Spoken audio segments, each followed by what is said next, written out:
ചില മാധ്യമങ്ങൾ അടിസ്ഥാനരഹിതമായിട്ടുള്ള വാർത്തകൾ പ്രസിദ്ധീകരിക്കുകയാണ്. ആ വാർത്ത എല്ലാം അടിസ്ഥാനരഹിതമാണെന്നും വസ്തുതയുമായിട്ട് യാതൊരു ബന്ധമില്ലെന്നുള്ള കാര്യം വ്യക്തമാക്കുവാൻ ഞങ്ങൾ ആഗ്രഹിക്കുകയാണ്. തിരുവനന്തപുരം ജില്ലയിൽ CPM ഒറ്റക്കെട്ടായി മുന്നോട്ട് പോവുകയാണ്. കമ്മ്യൂണിസ്റ്റ് വിരുദ്ധ മാധ്യമങ്ങൾ ഉണ്ടാക്കുന്ന അഭിപ്രായ വ്യത്യാസം മാത്രമാണ് ഉള്ളത്. അത് വ്യക്തമാക്കാൻ വേണ്ടിയാണ് ഞങ്ങൾ ഇവിടെ ഈ പത്രസമ്മേളനം വിളിച്ചത്. എത്ര വളരെ ചെറിയ ഒരു ബ്രാഞ്ചിലെ കാര്യങ്ങൾ പോലും പർവ്വതീകരിച്ച് CPMനെ സംബന്ധിച്ചിടത്തോളം മാത്രമാണ് ചില മാധ്യമങ്ങൾ അങ്ങനെ ഒരു നിലപാട് സ്വീകരിക്കുന്നത്. ഇവിടെ കോൺഗ്രസിൽ പ്രശ്നങ്ങളില്ലേ? BJPയിൽ ഇവിടെ നോട്ടുകെട്ടിന്റെ കാര്യം പറഞ്ഞില്ല. അതൊക്കെ എത്ര കൗതുകമുള്ള വാർത്തകളാണ്, എത്ര ആവേശകരമായ വാർത്തയാണ് നാട്ടുകാർക്ക്. അതൊന്നും തൊടുന്നില്ല. ഒരു ഇങ്ങനെ നോക്കിക്കൊണ്ടിരിക്കുകയാണ്. എത്ര യോഗം തിരുവനന്തപുരത്ത് CPM നടത്തുന്നു, അതിൽ ഏതെല്ലാം യോഗങ്ങളിലാണ് കടകംപള്ളി സുരേന്ദ്രൻ പോകുന്നത്, ശിവൻകുട്ടി പോകുന്നത്, പിന്നെ ജില്ലാ സെക്രട്ടറി പോകുന്നത്. ഞങ്ങള് കൂട്ടായി ആലോചിച്ചിട്ട് ഓരോരുത്തരും ഓരോ സ്ഥലങ്ങളിലൊക്കെ തന്നെ അങ്ങ് പോകും. അതൊന്നും വിഭാഗീയമായിട്ട് ബന്ധപ്പെട്ട കാര്യമൊന്നുമില്ല. ഇന്നിപ്പോ സെക്രട്ടേറിയറ്റിന്റെ അവിടെ 2-3 സമരം നടക്കുന്നുണ്ട്. ഞങ്ങൾ ആരും പോയില്ല. പോയത് സുനിൽകുമാറാണ്. ഇനിയിപ്പോ അതും ഒരു വിഭാഗീയമായിട്ട് കാണുമെന്നുള്ളവർ എനിക്കറിയില്ല. അതുകൊണ്ട് ഗൗരവമുള്ള വിഷയം അത് നമുക്ക് അംഗീകരിക്കുന്നതിന് വേണ്ടി വേറെ പ്രശ്നമില്ല. ഉദാഹരണം, തിരുവനന്തപുരം കോർപ്പറേഷൻ ചില മാധ്യമങ്ങളിലും വളരെ ഗൗരവമായിട്ട് കാണുന്നുണ്ട്. ഇത്ര ഈ ജനങ്ങൾ വെറുക്കുന്ന ഒരു കോർപ്പറേഷൻ ഇതുവരെ ഉണ്ടായിട്ടില്ല. BJPയുടെ ഭരണം വന്നതിന് ശേഷം നഗരസഭ പ്രാഥമികമായി ചെയ്യേണ്ട കാര്യങ്ങൾ പോലും ചെയ്യുന്നില്ല. ചവർ നീക്കം ചെയ്യാൻ നിങ്ങൾ തന്നെ മാധ്യമങ്ങളെല്ലാം പുറത്തു കൊണ്ടുവന്ന് ഇവിടെ സൂചിപ്പിച്ചു. ശുദ്ധജല വിതരണം അനക്കമില്ല. തെരുവുകളൊക്കെ കത്തുക, എല്ലാ രാത്രി നടക്കാൻ പറ്റാത്ത രൂപത്തിൽ തെരുവിലെ എല്ലാ ലൈറ്റുകളും അണഞ്ഞടക്കുക. ഒരു ഇതില്ല. നിർമ്മാണ പ്രവർത്തനങ്ങൾ ഒന്നും നടക്കുന്നില്ല. ഇതെല്ലാം ഒരു കാപ്പ പ്രതിയുടെ പേരിലാണ് നടക്കുന്നതെന്നുള്ളവരെ നിങ്ങൾ മനസ്സിലാക്കണം. അപ്പൊ തിരുവനന്തപുരം നഗരസഭയുടെ ഈ ഗതികേടിൽ നിന്ന് ജനങ്ങളെ രക്ഷിക്കുന്നതിന് വേണ്ടി സംസ്ഥാന ഗവൺമെന്റ് ഈ കാര്യത്തിൽ ഇടപെടുന്നതിന് വേണ്ടി തയ്യാറാവണം. 2 വിഷയങ്ങളാണ് ഉള്ളത്. ഒന്ന് കാപ്പ കേസുമായിട്ട് ബന്ധപ്പെട്ട വിഷയങ്ങൾ. ഇപ്പൊ യഥാർത്ഥത്തിൽ CPMന്റെ ഒരു നേതാവാണ്, കൌൺസിലറാണ്, കാപ്പ കേസിൽ പ്രതിയാണെങ്കിൽ എത്ര പേജും എത്ര സമയമായിരിക്കും ചെലവഴിക്കുന്നത്?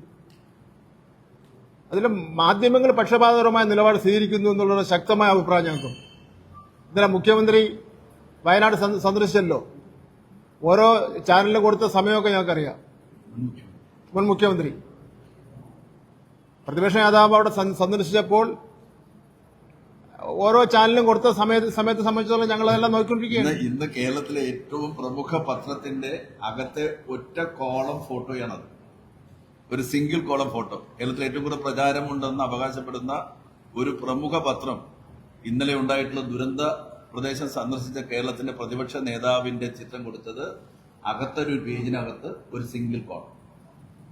എത്ര പക്ഷപാതിത്വരമാണ് ആ കാര്യങ്ങൾ നോക്കും. ഞങ്ങളതെല്ലാം നോക്കിക്കൊണ്ടിരിക്കുകയാണ്. ഞങ്ങൾ വേറെ നിങ്ങളോട് വഴക്കൂടാനെന്ന് വരുന്നില്ല. 800 തൊഴിലാളികളെ പുതിയ ലേബർ കോഡിന്റെ അടിസ്ഥാനത്തിൽ എറണാകുളത്ത് പിരിച്ചുവിട്ടു.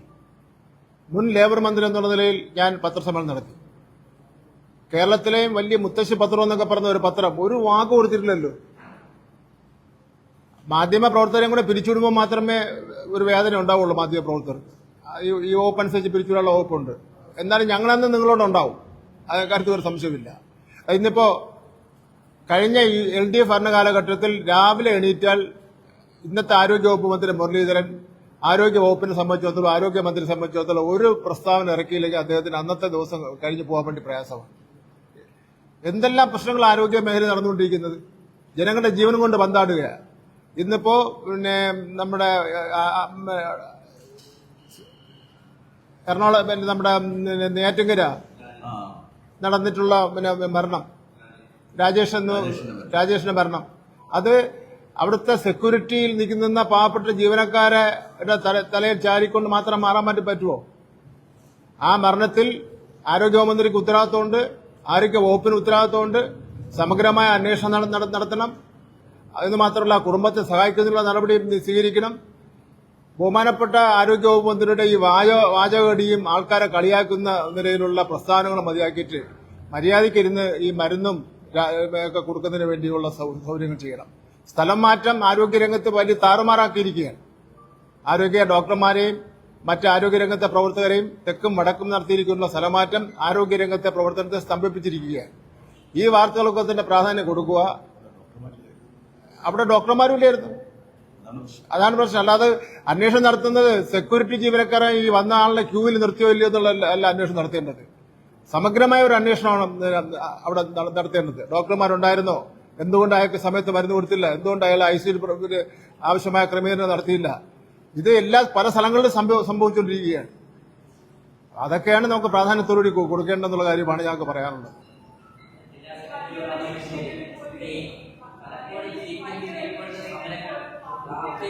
ഒരാൾ പറ, ആരാദ്യം പറഞ്ഞു തുടങ്ങിയേ?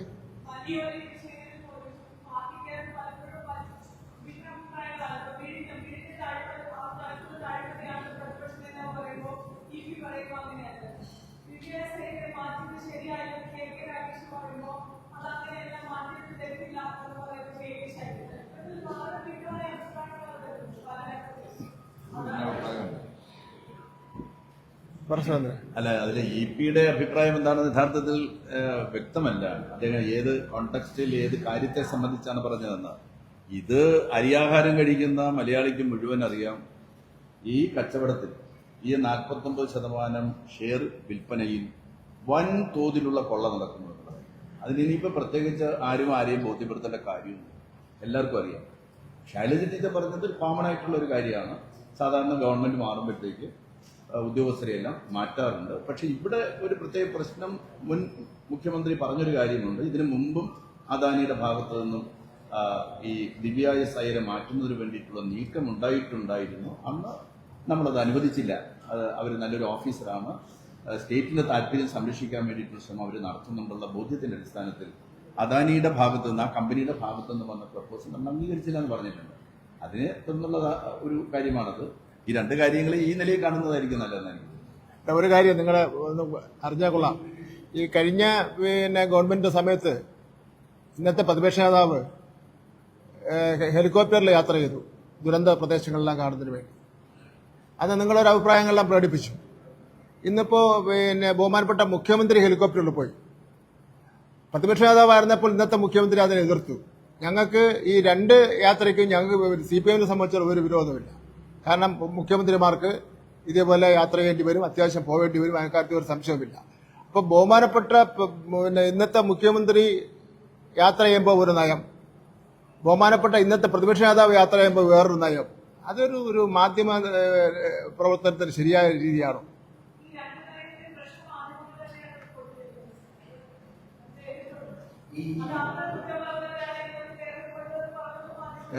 ശരിയായി.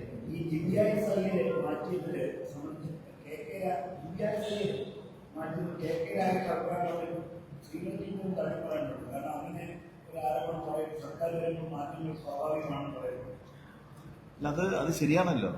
അതാണല്ലോ ശൈലജ പറഞ്ഞത്. രാകേഷിന്റെ കൂടെ പ്രവർത്തിച്ച ഒരാളെന്നുള്ള നിലയിൽ അവർ നല്ല ഓഫീസറാണ്, അവരെ മാറ്റേണ്ടിയിരുന്നില്ല എന്നുള്ള സാധാരണ ഒരു കോമൺ ടോക്ക് അത്രയേ ഉള്ളൂ. അവരെ മാറ്റിയത് ബോധപൂർവമായിരിക്കും. അവർ നല്ല ഓഫീസറായിരുന്നു, സ്റ്റേറ്റ് താല്പര്യം സംരക്ഷിക്കുന്ന ഒരു ഓഫീസറായിരുന്നു. മാറ്റി ആരെയാ വെച്ചത്? അവിടെയാണ് പ്രശ്നം വന്നത്.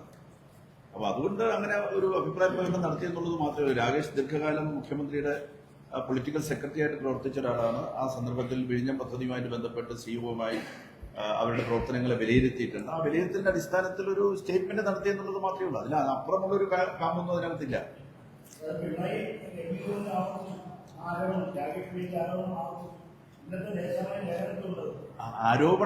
ആരോപണമല്ല.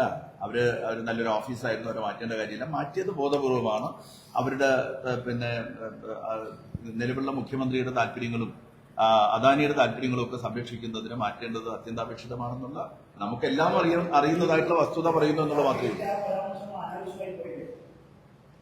രാകേഷ് പറഞ്ഞ ഒരു കോണ്ടക്സ്റ്റ് ഉണ്ടല്ലോ. രാകേഷ് പറഞ്ഞ കോണ്ടക്സ്റ്റ് എന്ന് പറഞ്ഞാൽ രാകേഷുമായിട്ട് ഒരുമിച്ച് പ്രവർത്തിച്ച ഒരു പ്രവർത്തക എന്നുള്ള നിലയിൽ, ഒരു ഉദ്യോഗസ്ഥ എന്നുള്ള നിലയിൽ അവരെ കുറിച്ച് നല്ലൊരു കാര്യം പറഞ്ഞു എന്നുള്ളത് മാത്രമേ ഉള്ളൂ. അതിനെ നമ്മൾ തെറ്റായിട്ട് വ്യാഖ്യാനിക്കേണ്ട കാര്യമില്ല. രാജേഷ് പാർലമെന്റ് മെമ്പറായിരുന്നയാളാണ്. രാകേഷ് മുഖ്യമന്ത്രിയുടെ പൊളിറ്റിക്കൽ സെക്രട്ടറി ആയിട്ട് ദീർഘകാലം പ്രവർത്തിച്ച ഒരാളാണ്. അയാൾക്ക് ഔദ്യോഗിക രംഗത്തും ഇടപെട്ട് പ്രവർത്തിച്ച ഒരാളെന്നുള്ള നിലയിലുള്ള ഒരു ഒപ്പീനിയൻ അല്ല, ജില്ലാ സെക്രട്ടറി എന്നുള്ള നിലയിൽ ഒരു അഭിപ്രായമല്ല പറഞ്ഞത്.